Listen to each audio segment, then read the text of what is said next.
जय हिंद दर्शकों को बहुत बहुत स्वागत है आप सभी का। आप देख रहे हैं लोकनायक समाचार और सोशल वॉइस हिंदी। हमारे साथ मौजूद हैं मुस्तफ़ा चौधरी साहब, जो कि संपादक हैं social voice Hindi channel news channel के।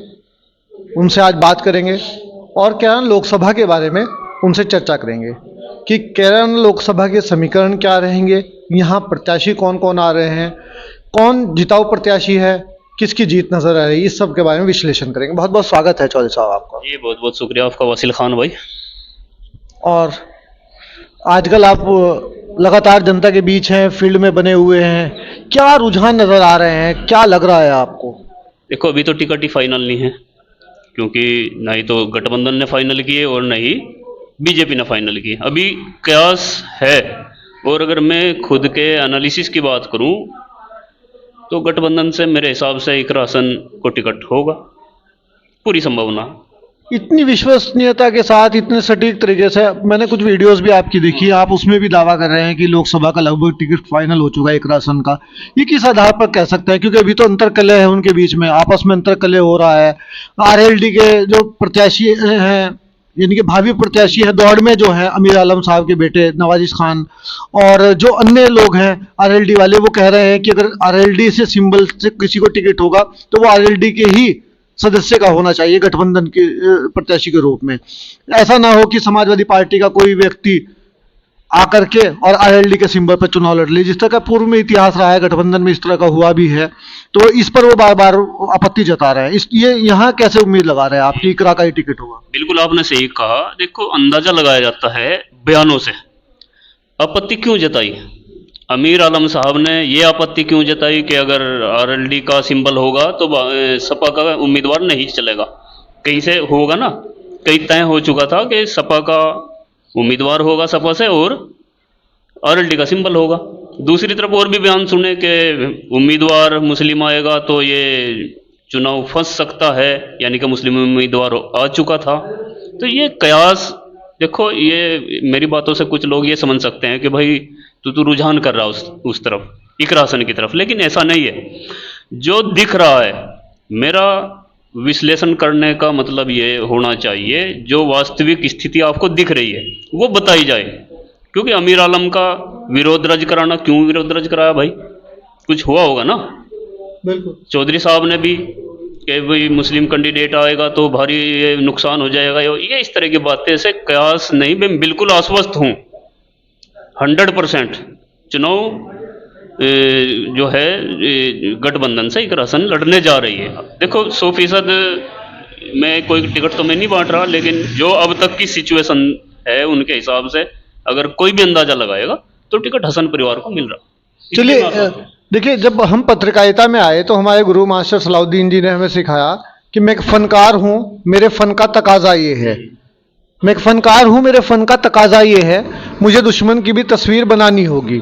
यानी कि एक पत्रकार को निष्पक्ष रहना चाहिए, और हमने उसी चीज़ को हमेशा कोशिश की है, उसी को फॉलो करने की, अपने गुरु के द्वारा बताए गए आदर्शों पर चलने की, उनके बताए रास्ते पर चलने की कोशिश की है। तो अगर हम यहाँ, चलिए आपकी बात मान लेते हैं, क्योंकि पूर्व में इतिहास भी रहा है, हसन परिवार का वोट बैंक भी है, हसन परिवार का इतिहास भी है। 1984 में पहली बार अख्तर हसन साहब यहाँ सांसद बने थे।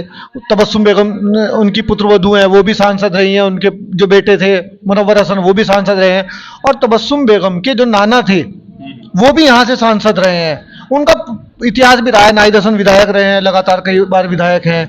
अब वो इकरा हसन को प्रमोट कर रहे हैं, बहुत अच्छी तरह से उन्होंने प्लांट किया है उनको, बहुत अच्छे से वो प्रमोट कर रहे हैं। तो यकीनन आपकी बात में कहीं ना कहीं तक सच्चाई नजर आती है, और लग भी रहा है, इस चीज की संभावनाएं भी है कि इकरा हसन प्रत्याशी होंगी। लेकिन क्या इस अंतर कलह और अंतर विरोध को वो झेल पाएंगी, वो चुनाव लड़ पाएंगी मजबूती के साथ? एक बात ध्यान से सुनो वसील भाई, आपने कहा इस अंतर कलह को झेल पाएगा हाईकमांड। जिस तरह के सुर अमीर आलम साहब के आए, जोर देकर उन्होंने कहा कि ये मंजूर नहीं होगा, इस तरह की बातें। आप ये समझिए, यदि अमीर आलम साहब हाईकमांड पर दबाव बना सकते हैं, जबकि हसन परिवार, अमीर आलम साहब भी सांसद रहे, मैं ये इससे डिनाई नहीं कर सकता, लेकिन हसन परिवार का जो वोट बैंक है 1984 से आपने जिक्र किया, 1984 से आज तक हसन परिवार एक बार भी पद से नहीं उतरा। साल 6 महीने की छोड़ दीजिए बात, इस बीच चुनाव ना हुआ हो, लेकिन वो हमेशा कभी सांसद, कभी राज्यसभा सांसद, कभी एमएलसी, कभी कैराना के चेयरमैन, कभी विधायक, वो बराबर बने रहे। यदि हाईकमांड अमीर आलम साहब का दबाव मान सकता है, तो आप ये सोच करके देखें फिर हसन परिवार का दबाव कितना हो सकता है। क्या हाईकमांड को इस चीज़ का पता नहीं है? दोनों के नेताओं भी तो नेता अलग अलग है ना, एक के नेता जयंत सिंह है, दूसरे के अखिलेश यादव है। गठबंधन है ना, सीट जीतनी चाहिए ना, जीता हुआ उम्मीदवार ही लड़ेगा ना। ये कैराना सीट का समीकरण ऐसा है। वैसे तो अमीर आलम साहब ने सांसद मनोहर हसन हराए थे, समय समय की बात होती है, लेकिन जब से ये कैराना के साथ नकुड़ और गंगो जुड़ी, इसमें कोई इनकार नहीं किया जा सकता। देखो, जातीयता एक सत्यता है, और ये गंगो, कैराना, नकुड़, ये गुज्जर बहुल सीट है। और गुज्जर, इस पर आपने देखा होगा 2012 में जब नाहिद हसन का टिकट कट चुका था, बसपा ने काट दिया था, और नाहिद हसन निर्दलीय चुनाव लड़ गए थे। कितने वोट लेकर गए आए थे? यदि उस समय नाहिद हसन का टिकट बसपा से रहता तो 100% चुनाव जीतते। बिल्कुल यकीनन वो चुनाव जीते हैं। और सागुफ्ता खान को टिकट दिया गया, फिर उसका क्या हाल हुआ? बमुश्किल से जमानत बची, और नाहिद हसन सम्मानजनक वोट लेकर हासिल करके जो है हासिल करने में कामयाब हुए। तो हाई कमांड को इल्म है, यदि वो अमीर आलम साहब का दबाव मान सकती है, मानेगी। देखो, नेता है, लेकिन उससे बड़ा दबाव हसन परिवार का होगा। उसका रिएक्शन क्या होगा जनता के बीच? बराबर इकरासन, एक देखो, इकरासन के पक्ष में और भी बातें जा रही हैं। महिला हैं, शिक्षित हैं, और बराबर उन्होंने अपने आप को खुद स्थापित करके दिखाया। नाहिद हसन विधायक जी जिस समय बने 2022 में, नाहिद हसन जेल में थे, अमित शाह वहाँ बराबर पर्चे बांट करके गए थे, और इकरा हसन एक ऐसी परिपक्वता इकरा हसन ने दिखाई कि चुनाव जीत करके दिखाए अच्छे खासे वोटों से। तो इसलिए ये सब पक्ष में उनके जा रही है। हाईकमांड भी इससे अवगत है। ऐसी बात नहीं है कि हाईकमांड वैसे ही आंख मूंद कर कोई फैसला लेगा। चलिए मान लेते हैं कि इकरासन का टिकट हो जाता है, इकरासन को टिकट मिल जाता है गठबंधन की ओर से, भारतीय जनता पार्टी की ओर से कौन प्रत्याशी नजर आ रहा है? फिर विश्लेषण करेंगे अब आगे की बात। देखो, भारतीय जनता पार्टी की तरफ से मैं पहले तो ये बात बता दूं, उम्मीदवार कोई भी आए, उनका वोट जो है वो लगभग स्थिर है। थोड़ा बहुत चेंज हो सकता है, 95% फिक्स रहता है। 95% फिक्स है। जैसा कि सांसद प्रदीप चौधरी जी हैं, संभवतः इन्हीं का टिकट रहे। यदि इनका कटता भी है, किसी और का आता है, तो भी लगभग 19-20 वही हो। लेकिन हाँ, एक गलती अगर बीजेपी पार्टी ने कर दी, गुज्जर से इतर अगर किसी और को टिकट दे दिया, तब बीजेपी का वोट घटेगा। सैनी समाज पूरी दबाव बना रहा है, पूरी जबरदस्त तरीके से सैनी समाज दबाव बना रहा है। ये हकीकत है। यदि बीजेपी ने यहाँ से गुज्जर टिकट नहीं दिया, तो फिर बीजेपी को सीट जीतना नामुमकिन होगा, नामुमकिन। और यही स्थिति गठबंधन की तरफ है। यदि गठबंधन ने भी ये गलती की कि गुज्जर से इतर किसी को टिकट तो दिया, यानी कि गुज्जर ग्रुप जो है वो प्रेशर ग्रुप है दोनों के लिए। कह रहा ना, देखो मैं बताया आपसे, जातीयता एक सत्यता है, और ये गुज्जर सीट है। गुज्जर चाहे मुस्लिम हो चाहे हिंदू हो, चाहे हिंदू और हो, गुज्जर तो गुज्जर है। गुज्जर है। 100 कोस तक माँ है। ये कहने के मैं नहीं मानता, लेकिन लोग मानते हैं, मैं खुद नहीं मानता। मैं तो के साथ ऐसी कोई बात हम नहीं। मानवता को करते हाँ, हैं। लेकिन एक बात ध्यान रखिए, यदि हिंदू गुजरों की हम बात करें, और भी बहुत सी जगह सांसद हैं, और मुस्लिम गुजरों की अगर हम बात करें, तो पूरे हिंदुस्तान में उत्तर प्रदेश को छोड़ दीजिए, एकमात्र कैराना ऐसी सीट है जहाँ से गुज्जर चुनाव लड़ता है, मुस्लिम गुज्जर। ये एक भावनात्मक जुड़ाव है हसन परिवार से, मुस्लिम गुजरों का तो है ही, और साथ में अन्य बिरादरी का भी। मुस्लिमों में भी यदि आप सर्वे करेंगे, हम तो बराबर रहते हैं जनता के बीच, ऐसा एक हसन परिवार गठबंधन के अंदर फिल वक्त है जिसमें सभी जातियों की वहाँ पर जो है जुड़ाव है। तो अच्छा, बात भाजपा से शुरू हुई थी, आप फिर वापस हसन परिवार पे आ गए। खैर, हसन परिवार में कुछ तो ऐसी बात है कि लोग उनसे इतनी कनेक्टिविटी रखते हैं। एमपी मुनव्वर हसन का इस तरह से अचानक चले जाना बहुत बड़ा लॉस था, लेकिन फिर भी उन्होंने स्टैब्लिश होकर के दिखाया।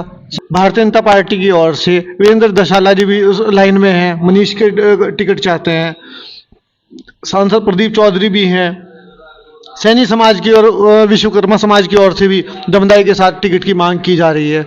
आपने जैसे बताया कि जातीयता के आधार पर अगर प्रदीप चौधरी जी का टिकट नहीं होता है, या फिर किसी गुज्जर का टिकट नहीं होता है, अन्य का टिकट हो जाता है, तो क्या ये मान लिया जाए कि ये भारतीय जनता पार्टी की झोली से ये सीट खिसक जाएगी? बिल्कुल। मेरा तो देखो क्लियर कट है मानना, यदि भारतीय जनता पार्टी हो या गठबंधन हो, मैं आपसे पहले भी कह चुका, यदि गुज्जर को टिकट कोई सी भी तरफ से अगर गुज्जर को टिकट नहीं मिला, जो सी भी पार्टी गुज्जर को अनदेखी करेगी, वो सिठारेगी बिल्कुल। और एक बात और यहाँ सोचने की है, ये जब से कैराना लोकसभा सीट बनी 2009 में पहली दफ़े चुनाव हुआ, यहाँ से तबस्सुम सांसद बनी गई, और 2014 के चुनाव में बाबू हुकम सिंह जी सांसद बने। फिर तीसरा चुनाव हुआ 2018 में, तबस्सुम हसन बनी। उसके बाद 2019 में हुआ, चौधरी प्रदीप बने। एक बार मुस्लिम गुज्जर टर्म आ रहा है, ट्रम आ रहा है, और हिंदू गुज्जर मुस्लिम गुज्जर। अच्छा, इस बार जैसे अगर हम विश्लेषण करें, इकरा हसन का अगर टिकट हो जाता है, इकरा हसन के फेवर में कुछ चीजें जा रही हैं, जैसे कि अगर देखें इस बार काजी मसूद परिवार जो है, हमजा मसूद, नौमान मसूद साहब, इमरान मसूद साहब, पहली बार उनके लिए खुले मंच से पूरी दमदारी के साथ उनके लिए वर्करी करते, उनको सहयोग देते नजर आएंगे। इसका भी कुछ असर पड़ेगा जनता के बीच? बिल्कुल पड़ेगा भाई। गंगो और अगर सहारनपुर की हम बात करें, उधर की छोड़ भी दीजिए कैराना साइड की, यदि गंगो और नकुड़ की हम बात करें तो काजी परिवार का वोट है यहाँ पे, और अब तो गठबंधन में है। मैंने हमजा मसूद का इंटरव्यू उस वक्त लिया था, तब वो बसपा में थे, तब उन्होंने कह दिया था कि यहाँ से तो बस इकरा हसन चुनाव लड़े तो ज़्यादा अच्छा रहेगा, हम उसके साथ हैं। बसपा में रहते हुए हमजा मसूद ने बयान दे दिया था।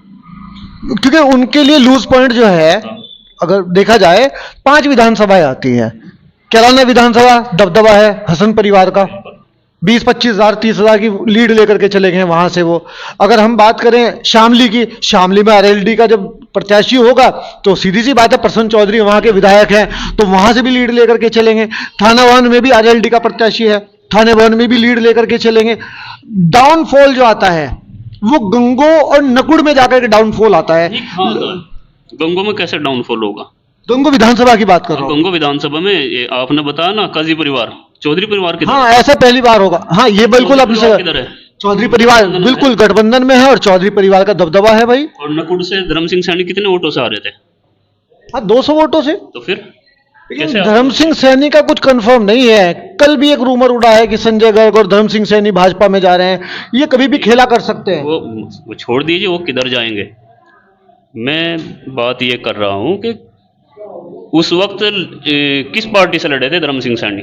समाजवादी से लड़े थे ना। बिल्कुल, तो वो समाजवादी के वोट की बात कर रहा हूँ मैं। तो कमजोरी, लेकिन हाँ फिर भी हम ऐसा कह सकते हैं, बीजेपी को हल्के में लेने की जरूरत बिल्कुल नहीं है।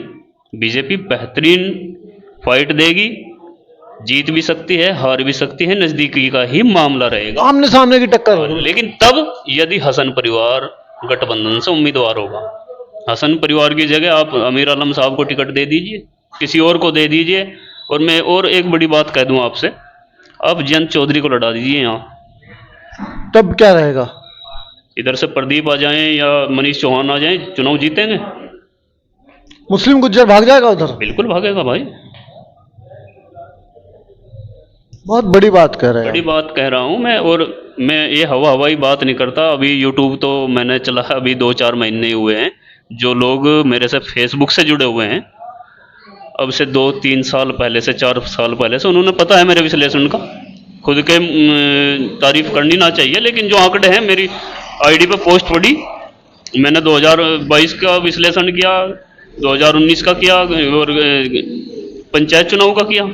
अच्छा, हमारे जो दर्शक हैं, लोकनायक समाचार के जो दर्शक हैं, वो भी हमसे ये उम्मीद करते हैं, ठीक, क्योंकि काफ़ी समय से हम जगह बार बार समीक्षाएं करते हैं चुनाव की, चाहे वो चेयरमैन का चुनाव हो, विधानसभा हो या फिर लोकसभा हो। लोग उम्मीद करते हैं कि हम सटीक उनके सामने विश्लेषण लेकर के आएंगे, सटीक उनको जानकारी प्रोवाइड कराएंगे। गंगों में जब चौधरी परिवार चौधरी परिवार जब 96-97 लगभग 1 लाख वोट ले जा सकता है, तो सीधी सी बात है 1 लाख वोट उधर भी डाइवर्ट कराएंगे। बिल्कुल कराना चाहिए, पार्टी में है। नहीं कराएंगे, कराना चाहिए क्या? बिल्कुल बिल्कुल कराएंगे भाई। जब गठबंधन में है, राष्ट्रीय महासचिव हैं चौधरी साहब, राष्ट्रीय महासचिव हैं। कल कौन क्या करे उसकी ठेकेदारी तो मैं नहीं लेता, लेकिन जो मौजूदा समीकरण बन रहे हैं, उस समीकरण से चौधरी इकरासन यहाँ से जबरदस्त फाइट देगी। भाजपा से हार भी सकती है, जीत भी सकती है। ये अभी जब चुनाव में क्लियर हो जाएंगे, चुनाव के बीच उस समय हम विश्लेषण करेंगे, ये तब विश्लेषण करेंगे। लेकिन फिलहाल की कंडीशन है, यदि इकरासन गठबंधन से आती है और इधर से प्रदीप या मनीष चौहान जी, कोई हिंदू गुज्जरी अगर कोई आता है तो जबरदस्त फाइट होगी। मेरे हिसाब से प्रदीप चौधरी जी आ रहे हैं, मनीष चौधरी का मुझे मुश्किल नजर आ रहा है। चलो खैर, अभी बीजेपी का हम ज़्यादा, क्योंकि बीजेपी का एक वोट बैंक जो है वो अस्थाई है, वो कैंडिडेट के साथ इतना गिरता और उठता नहीं है। और इधर गठबंधन की तरफ कैंडिडेट मायने रखता है, क्योंकि यहाँ गठबंधन का खुद का इतना वोट नहीं है जितना उम्मीदवार का वोट है। चलिए खैर, ये हमने एक कोशिश की जानने की, कैराना लोकसभा के समीकरणों को समझने की हमने कोशिश की। हमारे चैनल के लिए हम अपील कर रहे हैं आपसे कि लोकनायक समाचार और सोशल वॉइस हिंदी हमारे 2 चैनल हैं, न्यूज़ चैनल हैं, इनको आप सब्सक्राइब करें, फेसबुक पर इनको फॉलो करें, हमारी इस वीडियो को ज़्यादा से ज़्यादा शेयर करें। एक बार मुस्तफ़ा भाई भी अपील करें, क्योंकि आजकल मुस्तफ़ा भाई का जो चैनल है वो रनिंग पोजीशन में है, बहुत तेज़ी के साथ दौड़ रहा है। ये तो सब आप लोगों का प्यार है भाई। वासिल खान जी हमारे वरिष्ठ हैं, काफ़ी पुराने पत्रकार है। आप इनका भी यूट्यूब चैनल है लोकनायक समाचार, इनको ज़रूर सब्सक्राइब करें, फॉलो करें और भाई का भी हौसला अफजाई करें। वरिष्ठ है मेरे, बहुत अच्छे इंसान। ये तो आपका बड़प्पन है। खैर, तो बने ही हमारे साथ, देखते रहिए लोकनायक समाचार और सोशल वॉइस हिंदी। जय हिंद, जय भारत।